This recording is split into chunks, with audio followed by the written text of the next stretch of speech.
কিশোরগঞ্জের কটিয়াদীতে তিতাস গ্যাসের লাইনে লিকেজের কারণে গ্যাস বের হওয়ায় আতঙ্কিত হয়ে পড়েছেন স্থানীয়রা। তাদের অভিযোগ, চুন কারখানায় অবৈধ সংযোগ নেয়ার সময় আন্তঃজেলা পাইপ ছিদ্র হয়ে যায়।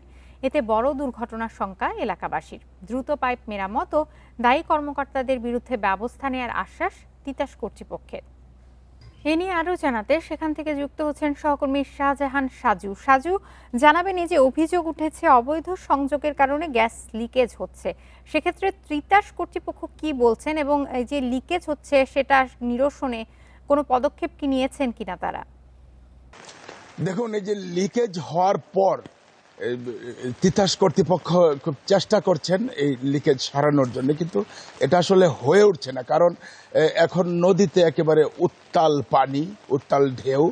এই নদীর যে পার ঘেঁষে একেবারে পানির নিচে এই সংযোগটি, এখানে আপনি হয়তো প্রতিবেদনে দেখেছেন যে মানে পানি উত্তালভাবে যে বুদবুদ উঠছে অনবরত।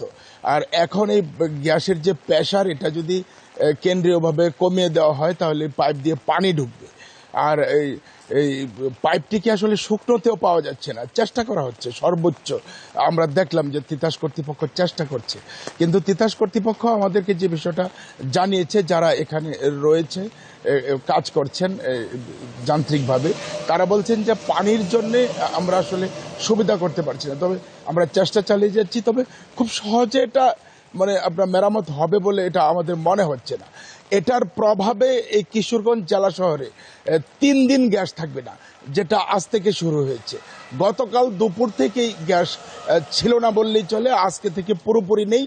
তিতাস কর্তৃপক্ষ জানিয়েছে যে কিশোরগঞ্জে 3 দিন গ্যাস থাকবে না।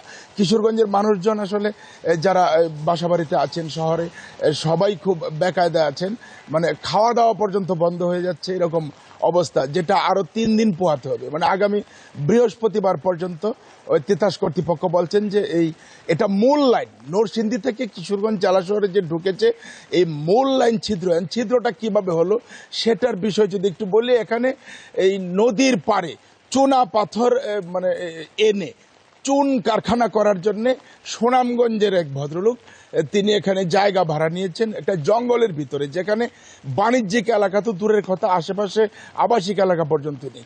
একদম পুরোপুরি অবৈধভাবে তিনি এই কাজটা করেছেন এবং তার মূল উদ্দেশ্য ছিল এখানে এই চুনাপাথর ফ্যাক্টরিটা মানে সংযোগ দিবেন অবৈধভাবে গ্যাস দিয়ে।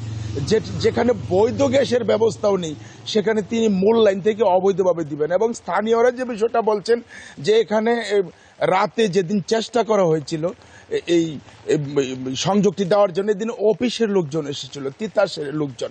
তবে ঊর্ধ্বতন কর্মকর্তারা বলেছেন এটা মানে আইনিভাবে দেখা হবে, যদি তদন্ত করে পাওয়া যায় সকলকেই শাস্তির আওতায় নিয়ে আসা হবে। কিশোরগঞ্জ থেকে জানাচ্ছিলেন সহকর্মী শাহজাহান সাজু।